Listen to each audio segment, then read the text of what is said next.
Time now to shift our focus on the South Asian region, where even as the face-off between India and China continues in Sikkim, the two nations are shadow-playing each other on the naval frontiers. Over 13 Chinese vessels have been seen in the Indian Ocean region.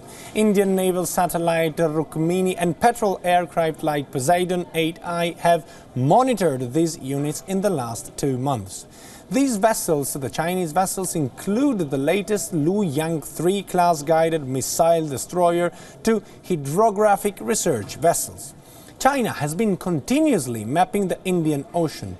While it helps China locate mineral reserves in the region, it also gives China an edge in planning stronger naval deployment for an eventual future. China has constantly justified its presence in the Indian Ocean region by calling it an attempt to map anti-piracy threat.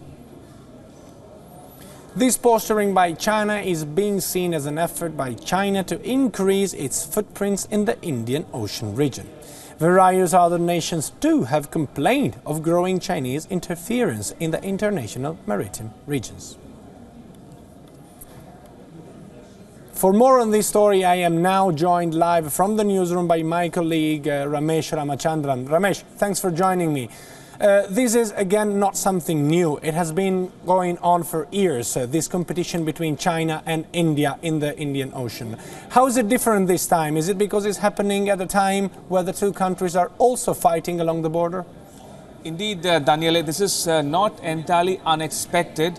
Now, China has been making efforts to increase its footprint in the Indian Ocean region, as you correctly pointed out. And we can see India and China jockeying for influence in what each country calls its own backyard. The Indian Ocean India considers the Indian Ocean as its own backyard, and so China is trying to increase its footprint in the region. So clearly things are happening thick and fast in the Indian Ocean region.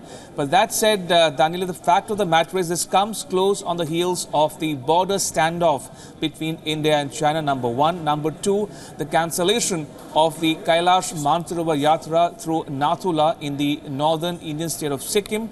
And remember, it comes close on the heels of Prime Minister Modi's talks with President Trump in Washington, and ahead of a possible meeting on the sidelines of the G20 between Prime Minister Modi and President Xi Jinping of China. So clearly, that's the context in which one should locate this development. But that said, as you correctly mentioned, this is the 13th Chinese naval ship in the last several years to be detected in the Indian Ocean, courtesy of India's surveillance capabilities and maritime reconnaissance aircraft, especially the Poseidon 8I, which was sourced from the US. So clearly, things are happening thick and fast in the Indian Ocean region, as India calls it the Indo-Pacific region. And especially on another point, Daniel, it comes ahead of the Malabar exercises between and among the navies of India, Japan and the US.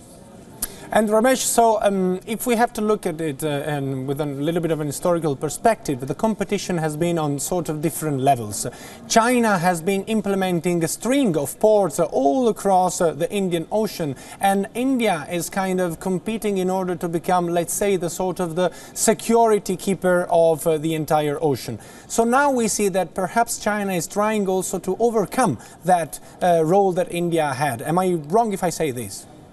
Absolutely, Daniele. The point of the matter is that India is trying to become the net provider of security in the Indian Ocean region, which India considers or sees as India's ocean.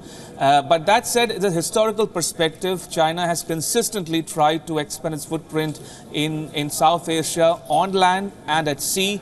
And India accuses China of pursuing or following what it calls the string of pearls theory, whereby China tries to locate bases in and around the Indian Ocean region, extending all the way from Pakistan. Remember, Gwadar port is a good example of the Chinese attempts at having a warm water base in the Indian Ocean and the Arabian Sea, extending from the west to the east in Myanmar and Thailand. So the location of the Indian Tri-Service Command in the Andaman and Nicobar Islands, Daniele, is the key to all of this. Andaman and Nicobar Islands is the only tri-service command in the Indian Defence Forces, from where India keeps a hawk eye on the Malacca Strait and everything that happens in the vicinity. Thank you very much, my colleague Ramesh Ramachandran, helping me to make more sense of this story of the rivalry between China and India.